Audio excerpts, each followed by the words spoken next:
welcome back to the Alf'Dawg Show. There we go. Let me pause that. Welcome back to the show. That is music for my guest tomorrow, Jonathan Renfrey. He will be here. Oh man, he lights it up on the drums. So he'll be here on the show as my guest here tomorrow. But I had to continue the rant. I'm Anthony Alfred, by the way. I hope you're enjoying the show. I had to continue my rant here. You know, we have to expose. You know, I love the city of Cleveland. Let me first say this. I'm a Cleveland sports fan first, but at the same time, right under there, I'm a fan of the game. I want to see the best in the game play out. I want to see the game being played the right way. And I want the whole process of the season, from opening night all the way to the end, to matter. I want it to matter.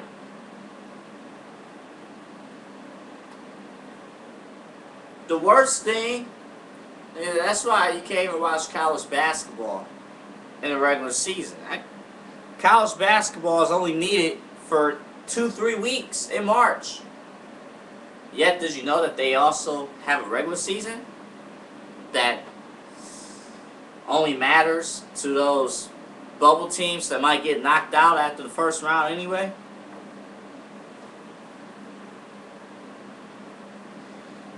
The pursuit of a championship.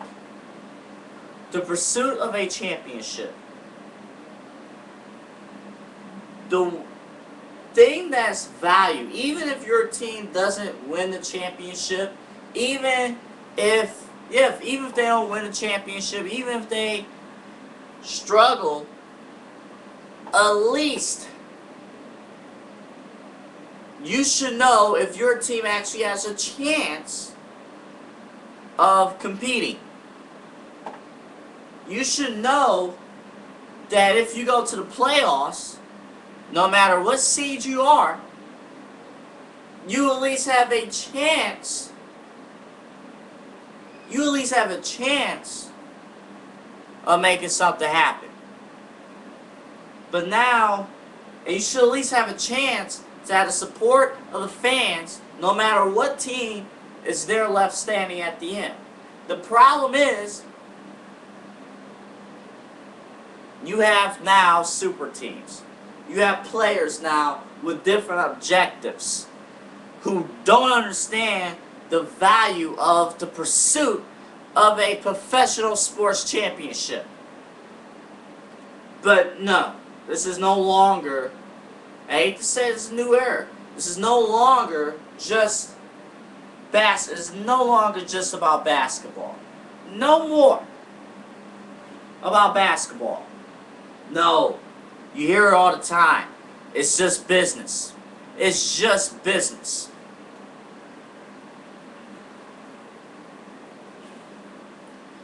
That's the problem.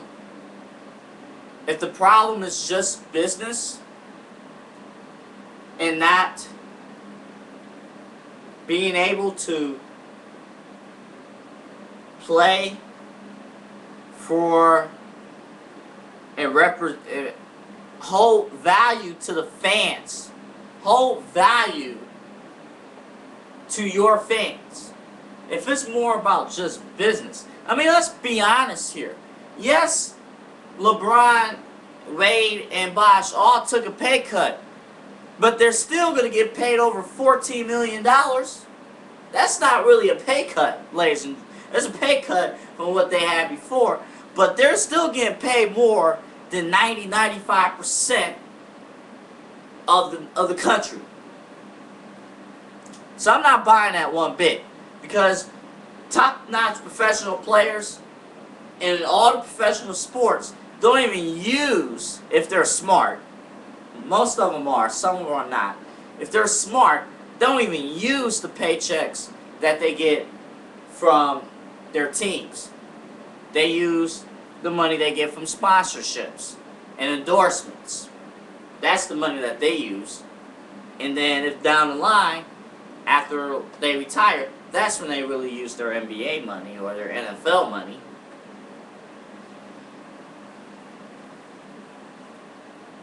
It used to be something special to watch Kobe Bryant and the Lakers versus, just hypothetically speaking, Kobe Bryant and the Lakers versus Tim Duncan and the Spurs. Or LeBron and the Cavs versus Wade and the Heat. And the Miami Heat. Now, the team that started this trend actually was the Boston Celtics. But that's a different scenario because you had, this is where you had players, and the reason why nobody's getting on that team, you had players coming from situations where there was no chance that they would win a championship. You see how the Timberwolves look now. And Kevin Garnett wanted desperate. Kevin Garnett understands the value of his fans. He wanted so desperately to stay in Minnesota. And the only way he was going to leave is if there was a perfect situation. That's what was presented with him in Boston. Ray Allen, same way. Valued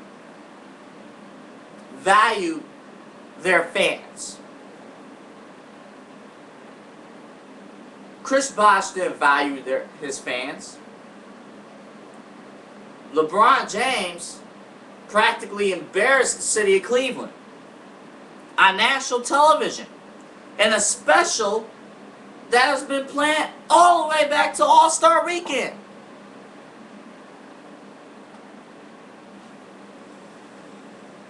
Man, we got a problem, ladies and gentlemen. We have a problem.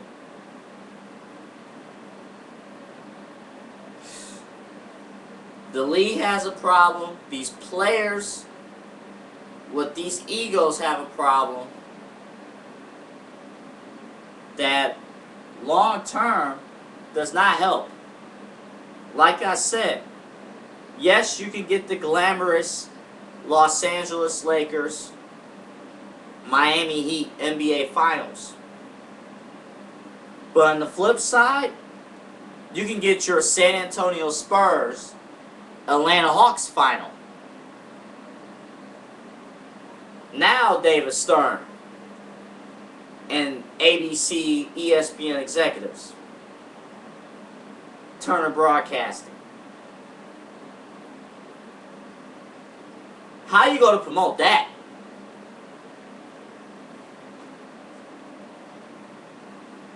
You know, now you should say, okay, how do you draw a fan to a championship event?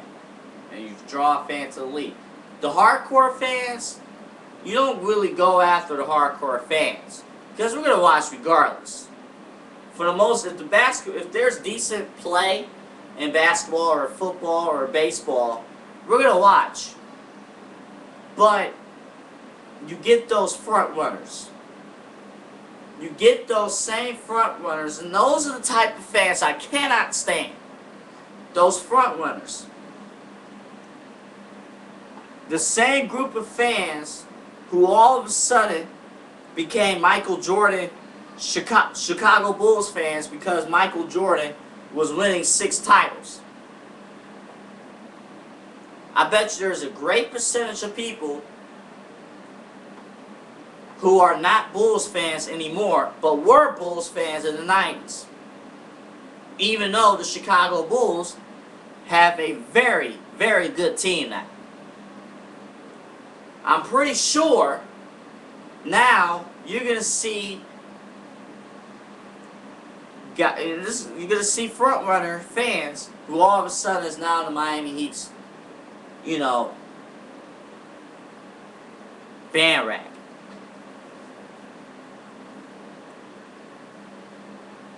But again,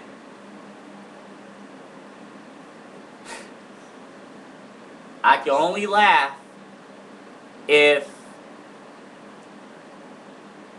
Miami or Boston or Orlando or the Lakers does not make the NBA Finals. I can only laugh if your NBA Finals is the Atlanta Hawks against the San Antonio Spurs, or the Denver Nuggets versus the Milwaukee Bucks.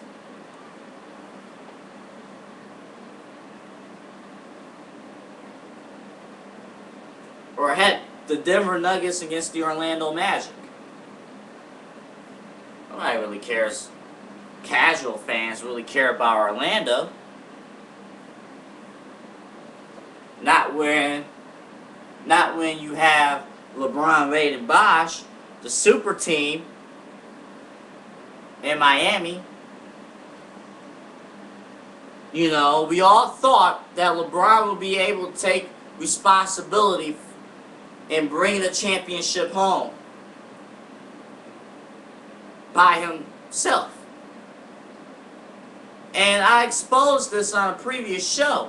If this was about basketball, if he felt that Cleveland was not his best option, and I still think it was, but if it was not his best option, basketball sense, he should have went to Chicago.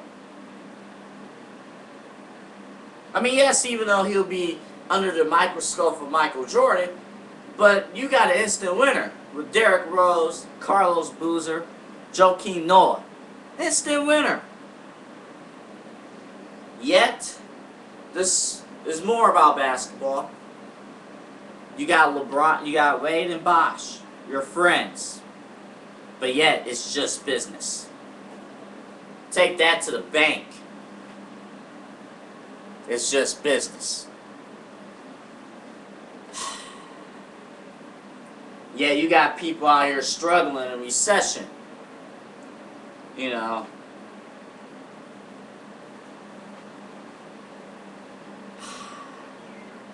Wow. Just it's unbelievable how all of this transpired. Now, we here in Cleveland, we are living, we are breathing, we are in anticipation of the Browns season. When I come back, we will break down the AFC North. Tio and Ocho Cinco is in Cincinnati together. And, as well, Pittsburgh. How will they survive the first 6 games without Ben Roethlisberger? And with Baltimore, can we now say that the Baltimore Ravens are Super Bowl contenders? Can we now say that? And will the Browns be able to compete in this division? We'll see what happens. We'll talk about it when we come back. And we'll wrap things up for real. We'll wrap things up here on my rant. Here on the Alf'Dawg Show. Here on YouTube in high definition. YouTube HD. Back in a moment.